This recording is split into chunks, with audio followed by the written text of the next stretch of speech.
Assalamualaikum warahmatullahi wabarakatuh. Kami dari kelompok 9 akan mempresentasikan hasil kerja dari kelompok kami dengan tema tanggung jawab sosial dan perusahaan serta studi kasus. Sebelumnya perkenalkan nama kelompok kami, saya sendiri Danang Samudra Armada dengan NIM 210301253. Selanjutnya Muhammad Ihwal Faik dengan NIM 210301245.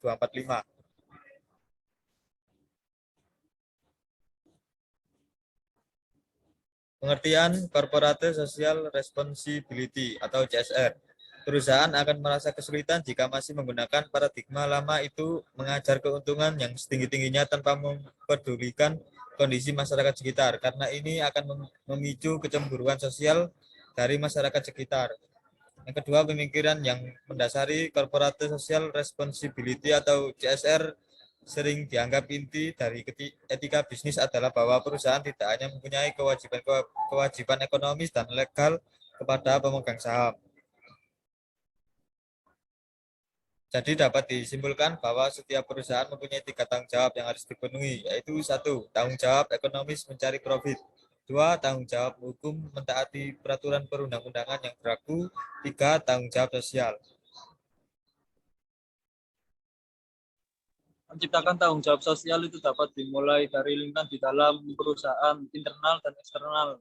Misalnya, 1. Membina hubungan kerja yang baik di berbagai tingkatan kedudukan yang ada di dalam perusahaan. 2. Memperhatikan kesejahteraan karyawan. 3. Menciptakan budaya keterbukaan. 4. Mentaati kode etik dan peraturan yang berlaku. 5. Menciptakan suasana kerja yang baik dan lain-lain.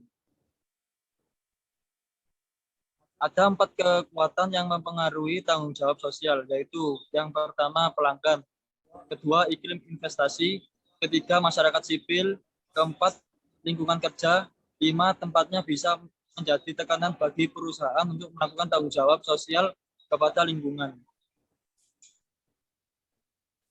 Dr. Danli mengidentifikasi 6 pilihan program bagi perusahaan untuk melakukan inisiatif dan aktivitas yang berkaitan dengan berbagai masalah sosial sekaligus sebagai wujud komitmen dari tanggung jawab sosial perusahaan.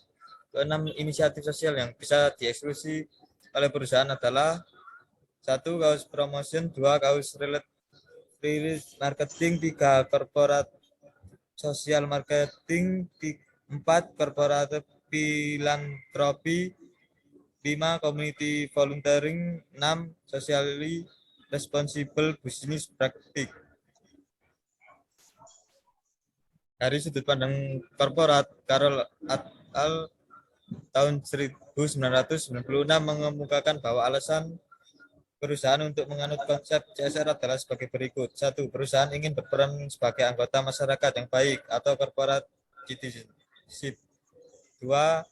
Melindungi dan memperbaiki lingkungan hidup dan lingkungan usaha, protect and improve environment in which the life, work, and the business. 3. Memberikan manfaat bagi karyawan atau employee benefit. 4. Menjaga citra baik di mata stakeholder atau release good public relation value.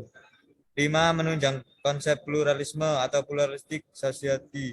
6. Meningkatkan komitmen pengelola perusahaan terhadap berbagai hal secara teoritis berkembangan konsep corporate social responsibility atau CSR.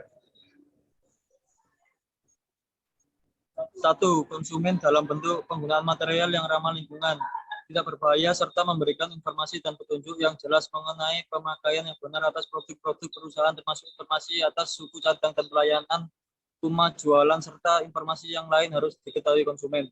2. Karyawan, dalam bentuk persamaan hak dan kewajiban atau seluruh karyawan tanpa membedakan ras, suku, agama, dan golongan. Karyawan terdapat penghargaan berdasarkan kompetensi dan hasil penilaian prestasinya. 3. Komunikasi dan lingkungan, dalam bentuk kegiatan kemanusiaan maupun lingkungan hidup, baik di lingkungan sekitar perusahaan maupun di daerah yang lain membutuhkan titik kegiatan terhadap komunitas ini, antara lain berupa kegiatan donor darah dengan melibatkan seluruh karyawan memberikan bantuan kepada daerah yang terkena musibah. Keempat, kesehatan dan keamanan, dalam bentuk penjagaan dan pemeliharaan secara rutin atau atas fasilitas dan lingkungan kantor sesuai petunjuk dan instansi terkait. 1.5 Studi kasus tanggung jawab perusahaan. Visi dan misi Ikatan Akuntan Indonesia dalam Anggaran Dasar Ikatan Akuntan Indonesia 2007 Pasal 6. Visi IAI adalah menjadi organisasi terdepan dalam pengembangan pengetahuan dan praktik akuntansi, manajemen bisnis dan publik yang berorientasi pada etika dan tanggung jawab sosial serta lingkungan hidup dalam perspektif nasional dan internasional. Imam Sarwoko 1966. Perubahan peran dan tanggung jawab akuntan publik Kongres Luar Biasa IAI.